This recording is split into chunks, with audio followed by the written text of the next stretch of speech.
What's up, everybody? Happy Monday. Hope you all had a great weekend. Hope you're having a better day than I'm having right about now. Listen, you know I do not like Mondays. I really don't because every time the beginning of the week comes, it's always some new bullshit. I'm gonna tell you that right now.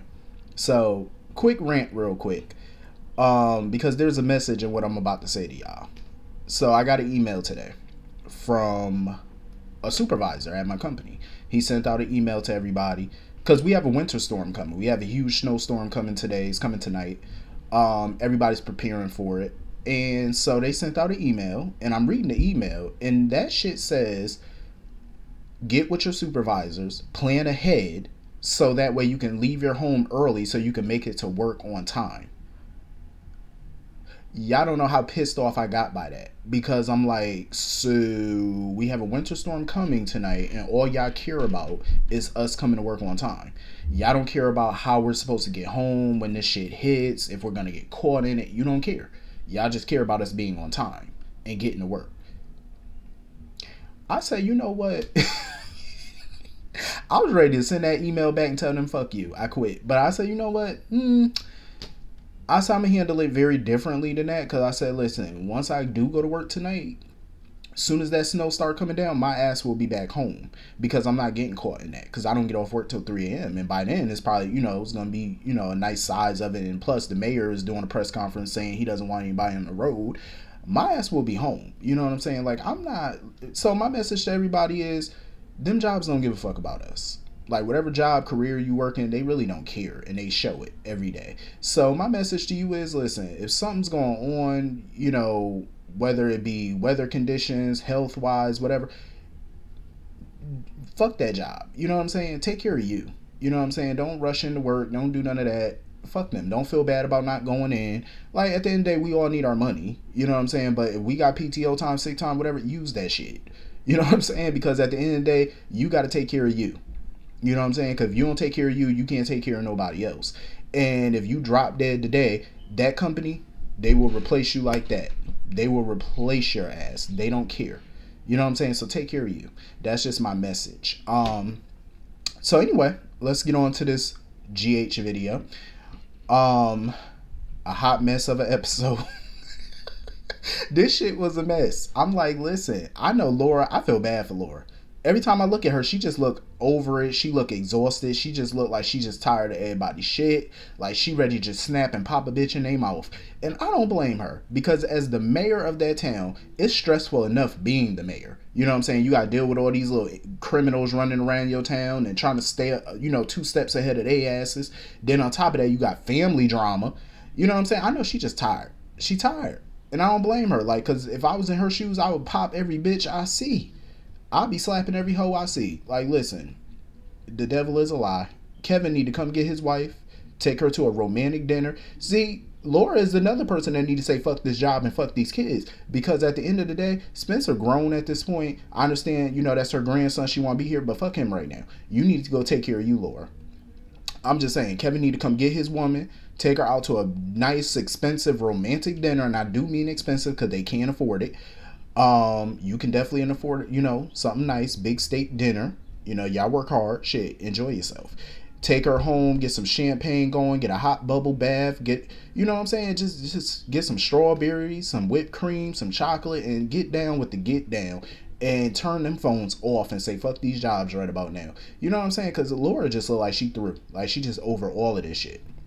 Because Spencer's sitting over here blaming himself for this whole Ryan debacle and, even if him and, Nicholas's relationship is salvageable and all that, the damage pretty much been done. But I'm like, my thing is, stop blaming yourself. You know what I'm saying? Because I do agree with Laura. It's not on him. At the end of the day, Esme, Ryan, they would have found a way to come after Nicholas with or without his help. With or without him. So you can't blame yourself. That's not on him. You know what I'm saying? It's not on Spencer. He needs to realize that. Stop feeling sorry for himself and step up to the plate at this point. Put your tough skin on. That's what our grandmothers used to say back in the day when we would just sit around feeling sorry for ourselves and feeling all depressed. They said, no, get up, wipe them tears, and put your tough skin back on, and you fight. That's what you do, and that's what he need to do. And I do wholeheartedly, 1,000% agree with Laura. Think before you act next time. And I totally agree with that. Because I do think more and more people need to do that shit. Think before you do something. Because the consequences are damning. You know? And they got a little boy right now that they need to focus on. You know what I mean? They need to protect that child. You know, Nicholas is MIA. Esme going to the jailhouse. Y'all need to protect the child.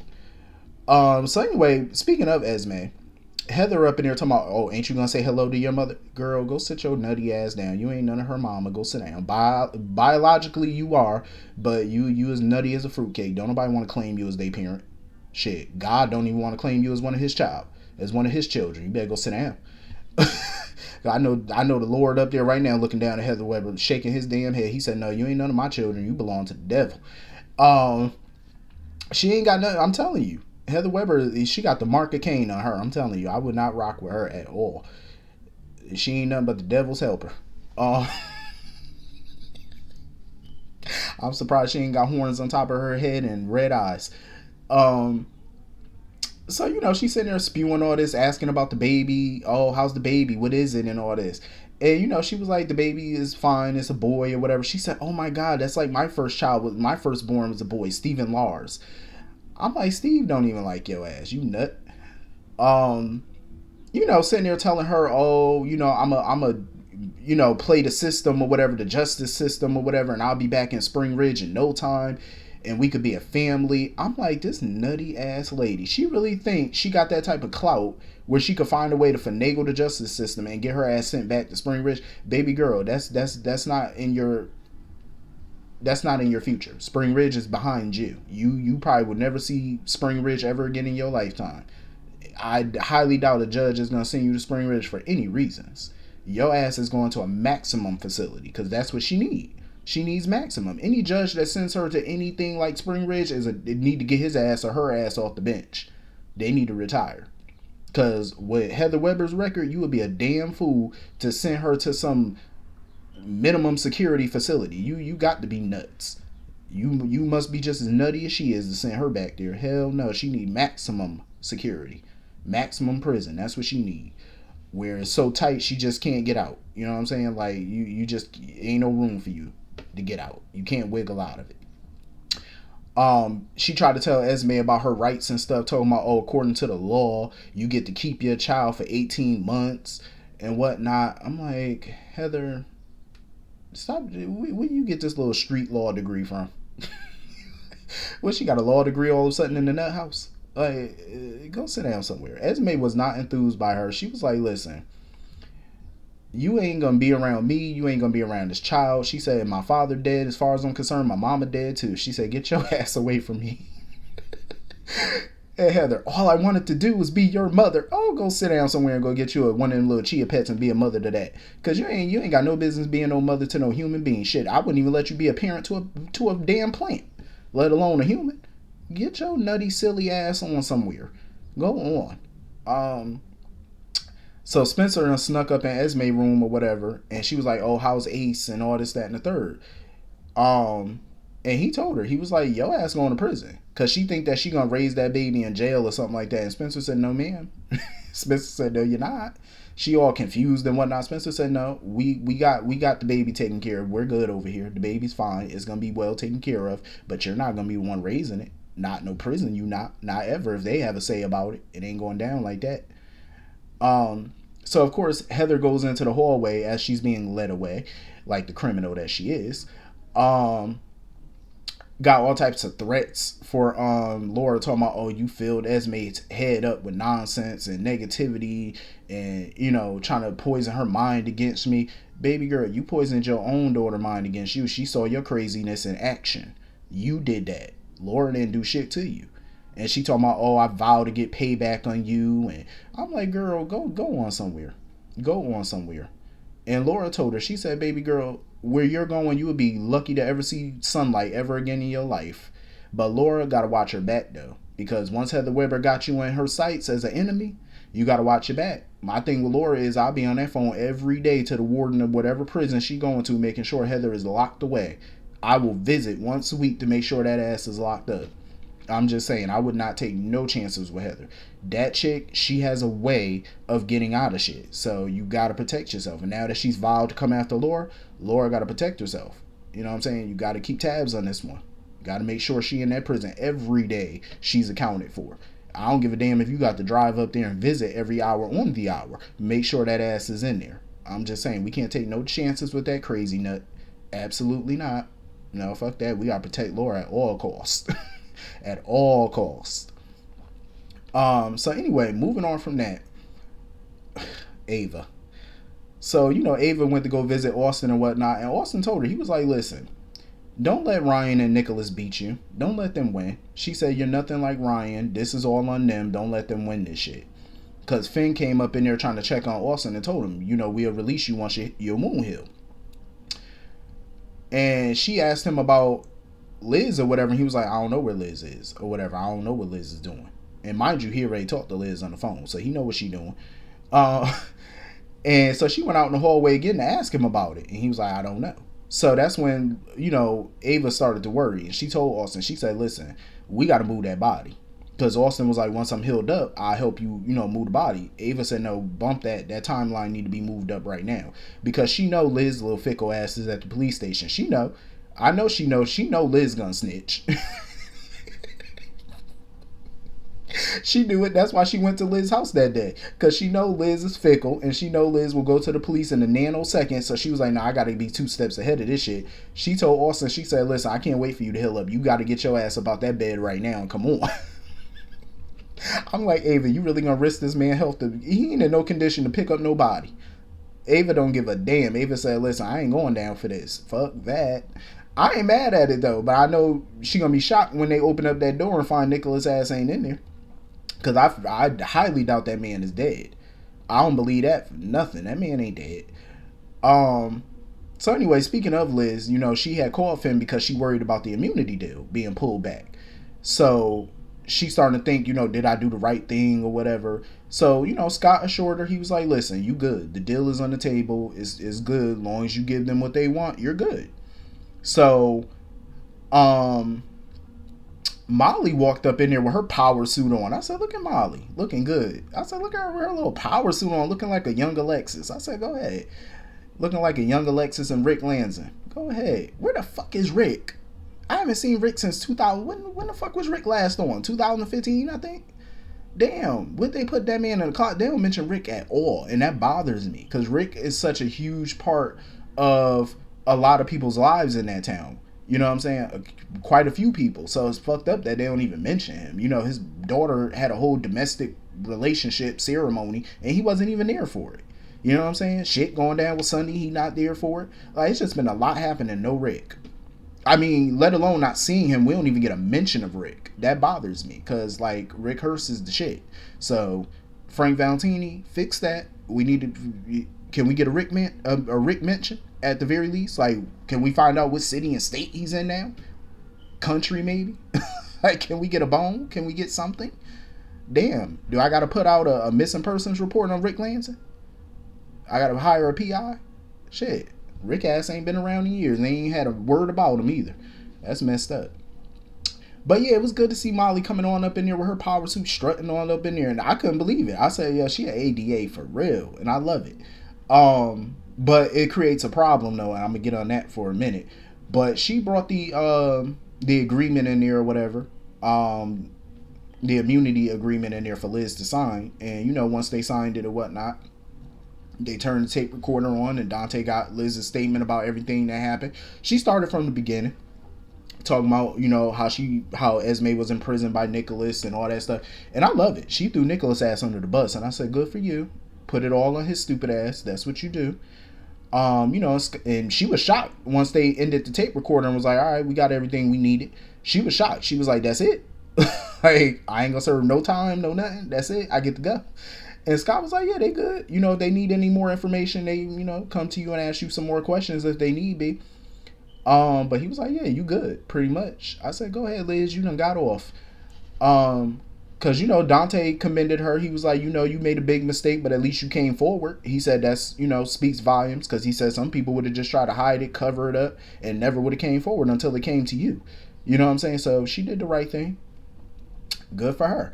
I mean, probably in the real world, she wouldn't have got off that squeaky clean, but on this show, you got to suspend disbelief. I know if it was my ass, I would have had to do some type of community service and parole, probation, something. I would have probably been on probation for some years if I did some shit like she did. Um, so Molly, of course, had to break the news to them. So of course, Molly had to break the news that she had to recuse herself because once she found out Nicholas is a part of this, she got to recuse herself because he family or whatever, and she can't be a part of it. See, that's my problem with her being an ADA because I'm like, Molly is connected to a lot of damn people on this show that do dirt, do. I just caught what I said. But yeah, she connected to a lot of people that have nefarious ways about them. So it's gonna be hard for her to prosecute some cases, a lot of cases. I'm like, that's why I hate when they make somebody related to damn near half the town. Cause I'm like, damn, you can't put them in certain professions. Cause I'm like, it's a huge conflict of interest. Shit, you know how many times I had to hear Alexis say that she couldn't represent somebody because of conflict of interest. That's all Alexis' big word was: conflict of interest, conflict of interest. I'm like, oh my lord, please tell me Molly ain't gonna have to go through that, cause I want to see her kick some ass in the courtroom. But she did give them a little piece of advice once they updated Jordan on what's going on. She gave them a piece of advice. She said, "Listen, go to Windermere and search Windermere again. Search everything because Victor cleaned up this mess. He might have left something behind that could, confirm Liz's story and whatnot." So she was like, "Get a warrant, and go up in there and search." I said, "Go ahead, Molly. Get him some advice. I love it." So moving on from that, Curtis. I knew his ass. I knew his little cue ball ass was gonna go to Jordan and rant and rave, talking about, "Oh, were you gonna tell me the truth, or were you enjoying keeping me in the dark again?" I'm like, here he go, blaming Jordan as usual. How long have you known that Trina could have been my daughter? Oh my God, here he go with his damn temper tantrums. And I love how Jordan stayed firm with him. She was like, "Listen, I ain't about to argue with you about this." I said, "I know that shit, right? Because for what? My thing is, Jordan ain't do nothing wrong. You need to be hollering at your wife. That's who you need to be yelling at. That's the one who owed your ass an explanation, not Jordan. At the end of the day, Jordan had her suspicions. She didn't have any proof. And at the end of the day, if Jordan would have went to Curtis, all he would have did was sat there and not believed her. He would have accused her of being jealous and not want to see him happy. That's all he would have did. That's all he would have did. So in my opinion, Jordan was right to stay out of it. And she told him, she was like, "Listen, I done went to Portia numerous times and told her to tell you, and she kept telling me to mind my business. And that's what I was doing. That's why I didn't come to you." You know what I'm saying? So Jordan told him, "Don't be mad at me. Don't be mad at Stella. Don't be mad at Portia." I mean, well, he should be mad at Portia. I'm just saying. But and I'm glad, Jordan told him about himself. She was like, "What you need to be doing is trying to get a DNA test and taking your ass to go see Trina." And I totally agree with that because that's what he should be doing. Instead of ranting and raving at Portia and Jordan, go see your alleged daughter. You know what I'm saying? Go try to put an end to this shit. Go check on your daughter. It's been a whole 24 hours and he still has yet to go see that girl or even communicate with her. He has not texted her. He has not called her. Go see her. Go talk to her. You know what I'm saying? Like, dumb shit. I'm like, you sitting here ranting and raving and wanting to be pissy mad. Go talk to that girl. You know what I mean? Like, go try to get a DNA test to clear all this up instead of sitting around yelling and pointing the finger at everybody. Ain't gonna get you results. It's not gonna get you answers as to whether it's true or not if she's your child. Go find that out first. You know what I'm saying? Like, he's such a child. Ugh. I'm so glad Jordan is rid of him. I really am, because the way he be accusing her of shit all the time is just it's nauseating at this point. So anyway, Trina and Joss was catching up in the dorm room and whatnot. And, Trina was catching Joss up on all that's been going on with her because she just feel like with this revelation, she don't know what the future holds. You know what I'm saying? She doesn't know what this mean for her family, like the dynamics, like what's going to change, what's not going to change. Like, she just don't know. It's like, it's a lot of uncertainty for her. So Joss was trying to tell her, like, you need to, talk to your mom and all this type of stuff. And, that's still your mother. Your mother does love you and, that's your family. And, Jocelyn gonna sit there talking about, "Oh, I wish I was here for you more for all this." You would have been there for her more if your ass wasn't over here two-timing folks and getting all in other people's business. Then you would have time for your bestie. I'm just saying. So, she told Jocelyn about her and Spencer kissing and, all that good stuff. But she also admitted she's not really ready for a romance like that because that's not really her primary focus. Like, her focus right now is on, her family dynamics, of course. Um, I mean, Trina just need to take it one day at a time at this point. You know what I'm saying? Don't rush nothing with Curtis. Don't rush nothing with nobody. Just take your time, to figure out your feelings and collect yourself, before she's ready to talk to her mother. Um, so I am glad that Curtis finally listened to Jordan and went to go see Trina and stuff like that because Jordan told him, like, you need to, let her know that she can count on you. And that's what I'm saying. Like, instead of ranting and raving, go see your potential daughter. Go talk to her. You know, have a conversation now. So I'm glad that's what he's attempting to do. It's about time. Better late than never, I suppose. So anyway, that's pretty much the whole episode. Hit the comment section, let me know what you all thought, and I will see you all later. Have a great day. Peace.